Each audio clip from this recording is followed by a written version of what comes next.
Hi, I'm John Stevenson, and we're going to be looking at the book of Ruth as we continue our study of Old Testament literature and theology. Last time we were in the book of Judges, and we saw that refrain, Judges chapter 21, verse 25, and the book of Judges actually ended on this note. In those days, there was no king in Israel. Every man did what was right in his own eyes. And we saw there that there had been two stories. One was a Levite from Bethlehem who becomes a priest to the people of Dan. And they weren't really doing what they were supposed to be doing. They weren't following the Lord. They were just doing their own thing. That's the part about every man did what was right in his own eyes. And then there was the story of a concubine from Bethlehem. Notice the Bethlehem connection. This is chapter 19 to the end of the book. That was murdered in Gibeah and sparked a war against the tribe of Benjamin. And it was not a good story. So you've got two not nice stories, and now we're going to have a third story. This is going to be the book of Ruth. Again, it's going to start and end in Bethlehem, and it will be the story of Ruth and Naomi, who return to Bethlehem, where Ruth eventually will have a grandson. Uh, she'll be married to the grandfather of David. So let's jump into that story now. Ruth chapter 1, verse 1 starts off, "Now it came about in the days when the judges governed." I like the Hebrew a little bit better. It's when the judges judge. It's actually the same word twice. And remember, the judges, I don't know if they did that much governing, because there's not a lot of governing that takes place in this story, or throughout most of the book of Judges. There wasn't much governing. There was leadership, sometimes in times of crisis, and I suppose that was the quote-unquote governing that they did. Well, here there's a problem. Here there was a famine in the land. And it's sort of striking because we're going to see the story open up in Bethlehem. And the word Bethlehem is actually two words joined together. Beth is the word for house.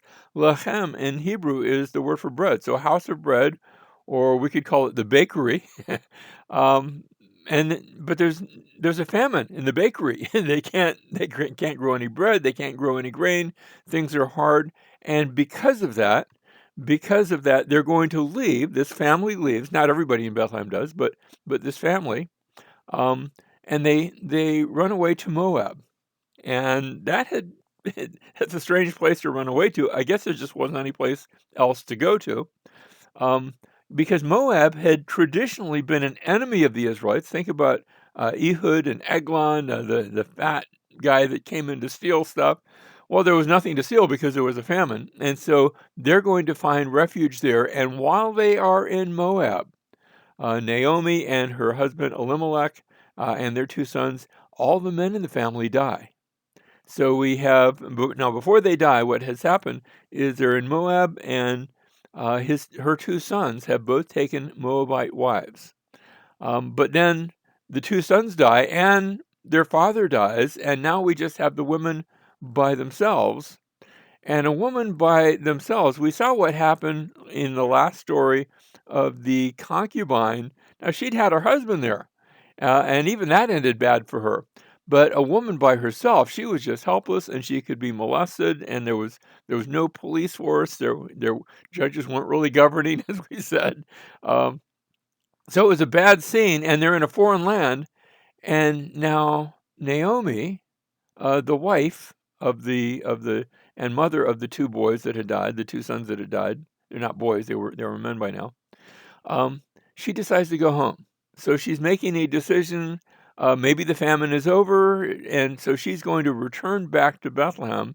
And she turns to her two daughters-in-law, and she says, the both of you might as well just go back home and see if you can find another husband. You're young, and see how that works. And one of them does, but the other one, that's Ruth. She's going to give the title to the book. Her daughter-in-law Ruth says, "No, I'm not going. I'm going to go with you."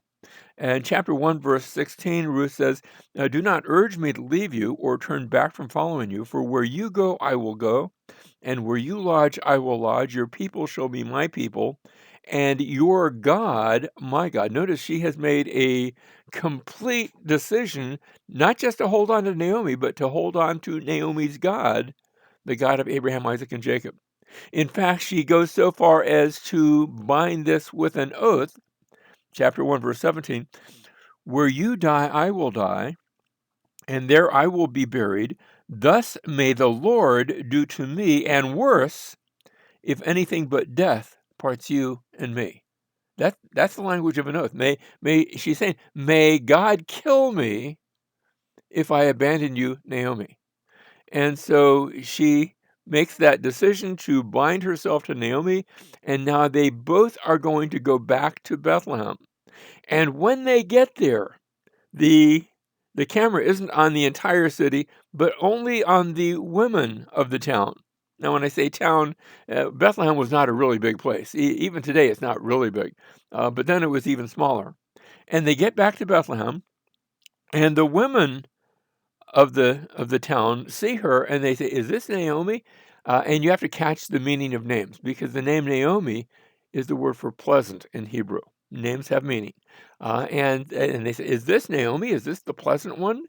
And Naomi says, "Don't call me Naomi anymore. Don't call me pleasant, because God has made the Almighty has dealt very bitterly with me. So call me now Mara." Mara is the word for bitter. It's something you want to spit out. Like, it's, ew, that tasted terrible. And my life tastes terrible. And so don't call me that any longer. Now, that's chapter one. And I called it Naomi's bitterness, because that's really how it starts. Everything goes bad for her. The men have all died. And now they are two poor women without possessions, without any way to sustain themselves, and they're back in Bethlehem. And if you are poor, the way you could sustain yourself is that you were allowed to go into the field of somebody who had a field, and you were allowed to just pick up a few handfuls of grain and bring them back home, and you would rub it between your hands and break apart the kernels, and then you could make maybe a little cupcake or something like that on that, and that would allow you enough to not starve to death that day. And as they get back, it's the time of the harvest. Now, time of the harvest in Israel isn't in the fall like in the United States. The time of the harvest in Israel is after the rainy season. Rainy season is in the winter, and by about February, March, maybe a little bit of sprinkles in April, it's no longer raining, and now it's time. The crops have been growing, and it's time to harvest the grain. And when they're harvesting the grain, poor people can't walk through because they're going to harvest the grain. But anytime they've dropped like a bale of grain by mistake, they were gathering it up to put it in a big pile, and then they're going to grind it up. But if in the process you dropped a little bit of grain, you weren't supposed to pick it up. Anything that got dropped, that was for the poor. And the outer edge of your field, you were supposed to leave also for the poor. So they wouldn't have to necessarily tramp through your field. They could just go to the outer edge, take a little handful, and remember, just have enough to make a little cupcake and not starve to death that day. And Ruth is going out to the field. Now you say, what about Naomi? I'm not sure that Naomi was able to do it. She's older and perhaps infirmed, and I don't know if she's given up or just cannot make it. But Ruth is going in her place and coming back, and they're basically splitting the cupcake between themselves. And Ruth happens to come to a field that belongs to a man named Boaz. And Boaz, of course, it's a small town, and in a small town, everybody knows everybody, and everybody hears everyone's stories. And so Boaz has heard about Ruth's story, and he goes to her, and he happens to see her in the field, and he goes and he says to her, this is chapter 2, verse 12, "May the Lord reward your work, and your wages be full from the Lord." She's not working for him, but may your wages be full from the Lord, the God of Israel, under whose wings you have come to seek refuge. And he's heard how she's taking care of Naomi, and it just happens that he happens to not only know Naomi, but they're like distantly related back from her dead husband. So they're distant in-laws, not brother-in-law, but still distant cousins and part of the extended family, in a place where probably most people were related to most other people. So that wasn't all that unusual. And so notice Boaz is the one who has talked to Ruth, and Ruth gets back home at the end of the day, And Boaz has given her more than just a handful of grain. She's got enough for 2 or 3 cupcakes. And she gets back, and Naomi sees how much she has. Oh, what happened to you? And Ruth tells her the story. And Naomi says, oh, he's a distant relative. He's actually part of the relative. And maybe more can come from this. So Naomi comes up with a plan. And she tells Ruth, I'm going to give you a mission. This is chapter 3, verse 1, where Naomi, her mother-in-law, said to her, my daughter, shall I not seek security? Literally, it's the Hebrew word Shabbat, rest, um, for you, that it may be well with you. And so Naomi says to Ruth, look, I want you to sort of get cleaned up. Remember, when you're poor, you don't necessarily have the opportunities to bathe and to have a roof over your head. They were very, very, very poor. Um, can I use the term dirt poor? But Naomi says to Ruth, I want you to get cleaned up, and I want you to go, because now, by this time, some time has passed, and it's the time of the harvest. And as the time of the harvest, they've been cutting the grain and gathering it into a big pile in the center of the field of each farmer. In this case, we're talking Boaz in his field. And I want you to go to, and they would gather it to a high place called a threshing floor. And on the threshing floor, what you're doing is you're grinding the grain, and then you're taking rakes or some sort of implement, and you're throwing the grain up into the air.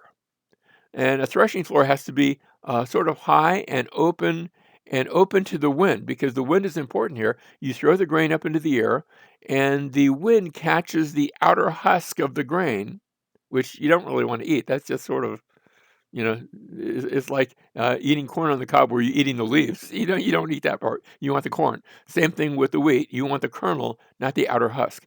So it will blow away the outer husk, also known as the chaff, and that chaff will be blown away, and the heavier grain will just fall right back down to the ground.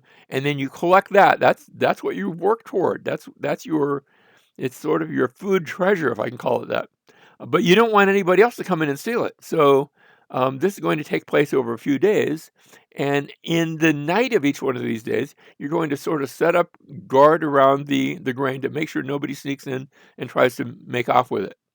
And so Ruth is sent by Naomi to go in the middle of the night to where Boaz is. And she takes these instructions, and Boaz, meanwhile, he's asleep with his other servants. They're camped around the pile of grain. And in the middle of the night, Boaz feels like something down by his feet. And who's that down there? And it's Ruth.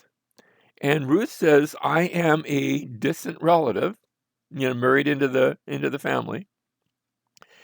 And she answers, this is chapter 3, verse 9.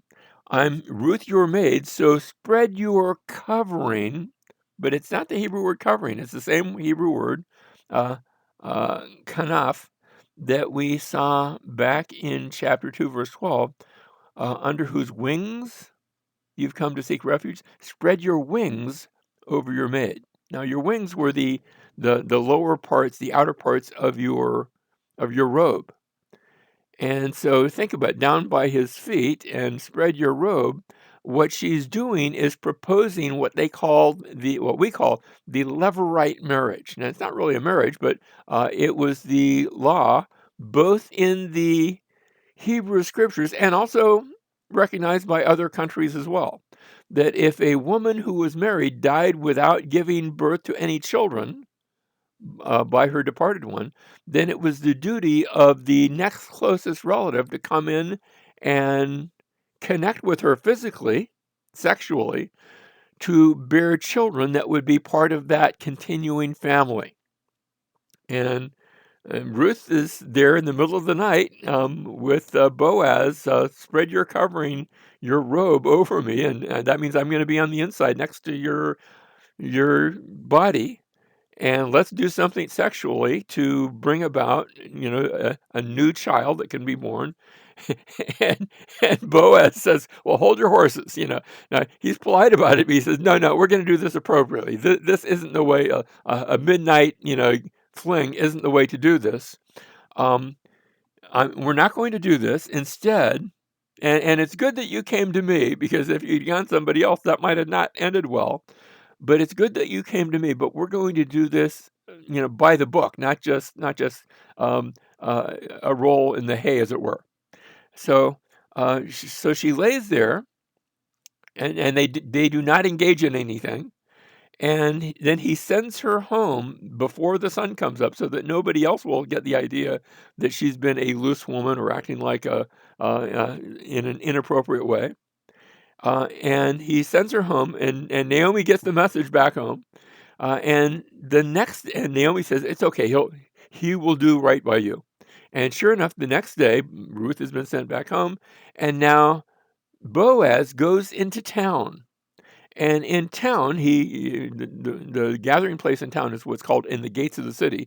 The gate would not just be the opening in the wall, but you'd actually have a double gate system with a big open plaza in the middle, and that was for the city's protection. But in times of peace, that was also the town square. So he goes to what we think of as the town square. It's called being in the gates, and there he gathers up some witnesses, and he says, now the thing with Ruth, he says, I was a close relative, but there's a closer relative. And so he goes to that closer relative. This is in chapter 4. And he says, hey, there's some land that used to belong to Elimelech, and it's available. And this closer relative says, oh, great, I could always use more property. And he says, the problem is that it's connected to Ruth. If you get the land, you have to take Ruth as your wife. And this close relative, we're not even given his name, and he says, I can't do that. That'll mess up my inheritance, and I don't want to, like, a Moabite wife or anything like that. And why don't you take her? And that's what Boaz wants. And so Boaz says, fine. And they go through this funny little ritual. Remember how we talked about wherever your foot steps on the sole of your foot steps upon the land that's going to be yours. And the ritual is the person giving up the property takes his sandal off and gives it to the person receiving the property. Like, the sole of my foot was on this, but now I'm giving it to you, and you get that land. And they go through this funny little rite that by the time the book of Ruth is written, they're not doing anymore. So the book of Ruth actually has to explain that antiquated practice that had been in operation back in that day.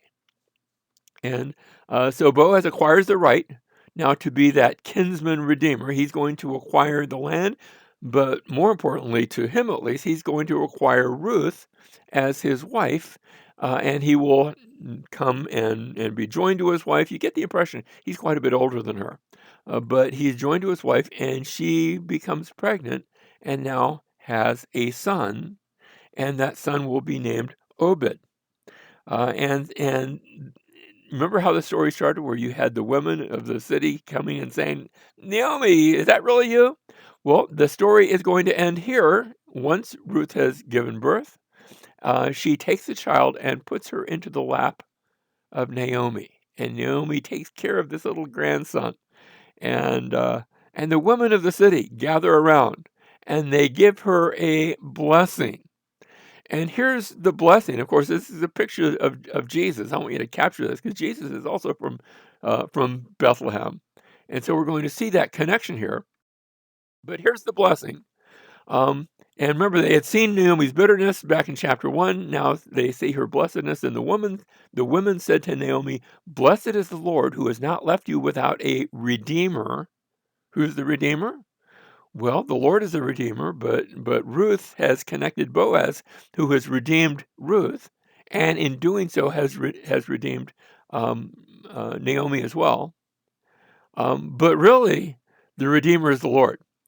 Notice, blessed is the Lord, who has not left you without a redeemer today, and may his name become famous in Israel. They're speaking of the child who has redeemed, who has rescued Naomi from her barrenness, from her loss of children.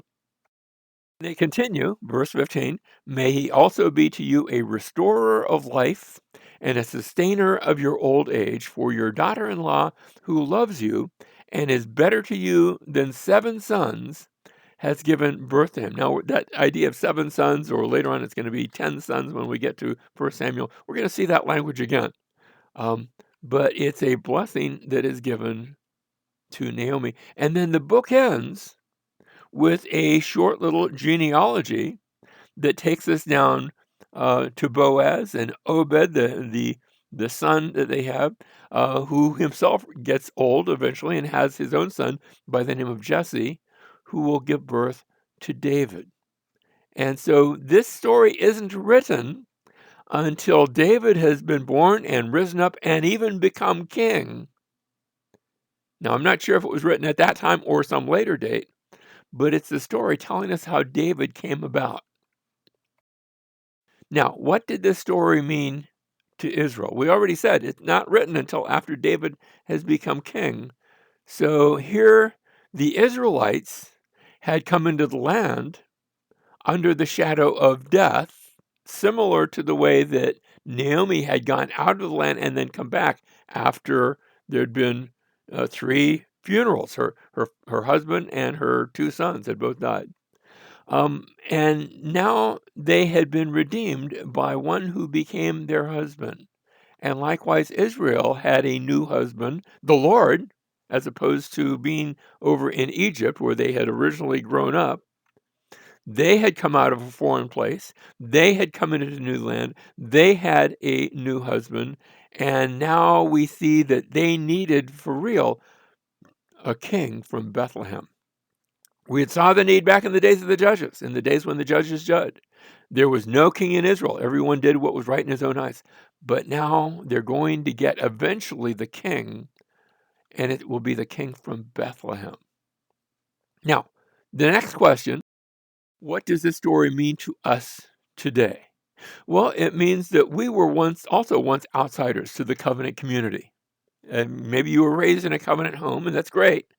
But without Christ, we are on the outside needing to come inside, and we have married into the family of God so that we have a new husband and a new family, and we also need that king from Bethlehem.